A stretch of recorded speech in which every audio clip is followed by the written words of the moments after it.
everyone, Ashley, physical therapist here from Health in Motion.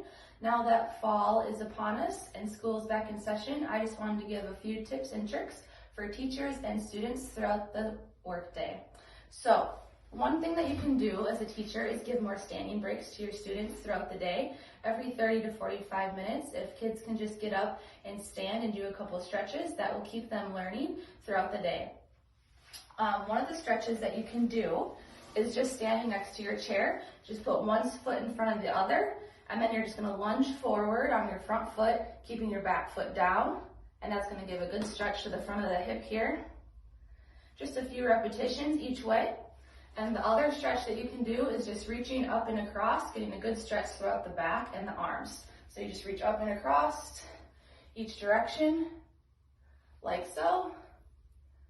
And this is just a great way to keep moving and keep learning throughout the day.